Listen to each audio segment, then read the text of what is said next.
China is actually going through a very bad summer, and in the summer, June, July, August, September, beginning of October, you would call it flood season. And this year, compared to the last 2 years, is pretty bad. And China is basically back up to its inhumane tricks, so to speak. They will release the water from the reservoir via a dam, and that will flood the village. They won't inform the village it's going to happen, therefore the village has no claim, and then the water would stop in the morning. No evidence apart from the people involved. And the village or the town can look like this after they've opened the gates of hell. This is very similar to what happened with the Yangtze and the Three Gorges Dam in 2020. They opened the floodgates and there's a lot there. Remember, the Yangtze is the third longest river in the world. The Yangtze or the Three Gorges Reservoir is 660 kilometers long at about an approximate depth of 150. If it goes under 100, over 170, there's a warning level. The Three Gorges itself is 185 meters tall, and in 2020 there was evidence that the water was lashing over the Three Gorges, hence this is why they opened it. And again, you had similar scenes in 2020, the same as 2024, but there's no reports of the Three Gorges Dam. It's just disappeared, all the information. There's no CCTV, there's very little information. And if you go on Twitter and don't look at the Chinese state media, look at the netizens who managed to post this overseas via a VPN onto Twitter. And this is possibly what the dams are doing at the moment in China. Now in China, there are round about, I think, over 90,000 dams. It's the same as the United States of America.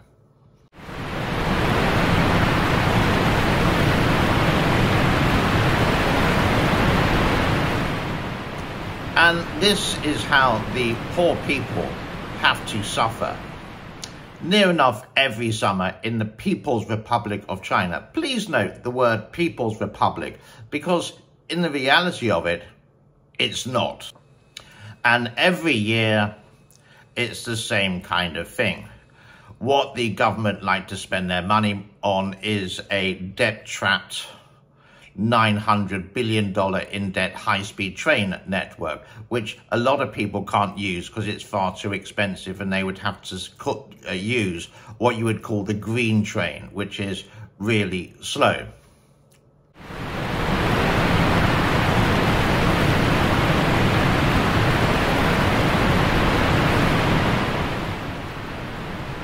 People do say there is more debt in America, and it's about 30 trillion. In China at the moment, I think it's like 13 trillion according to sources. And again, they seem to waste their money on trying to fight the Philippines over disputed land when international law says it is not China. But when it suits China, yeah, it's good. But when it doesn't suit China, not. But the poor people, these are the people who live. These are the people who make your toys and your iPhone. And this is how the government actually treats them. When situations happen like this every year, they do absolutely diddly squat. In other words, all.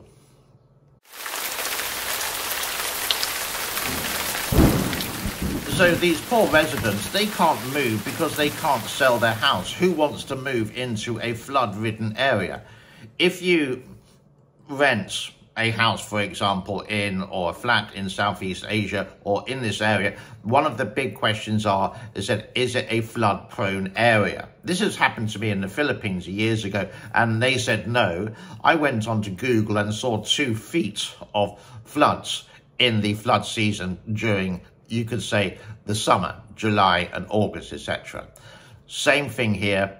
People will not be interested, so you have no choice. But this is the thing. When these things do get released and there is an outcry on social media, in China, this is something like WeChat, a little bit like Facebook or Weibo, which is similar to X.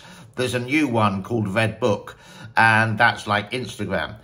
The government responds by saying, everything's fine and everything's dandy. Look at this lovely dam here.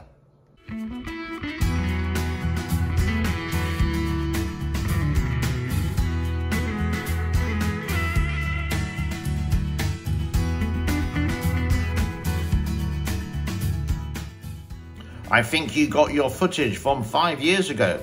No problem with the dams and reservoirs and flooding here. Everything is all okay.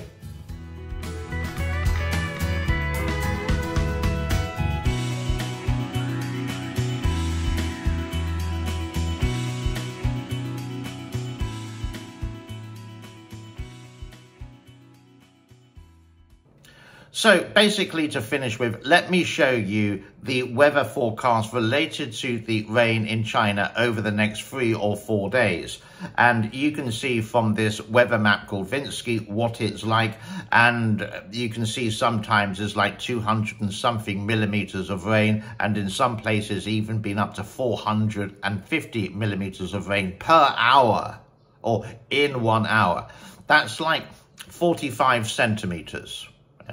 It's quite a lot. Here, yesterday, it was raining cats and dogs, but guess what? The actual government, during COVID, actually improved the drainage system, and it's a lot better. It still does get wet. There are some floods, but they're not that deep and nothing really to write home about. It's just pretty normal, but it has got better. Many thanks to the Cambodian government. So let me show you this weather forecast.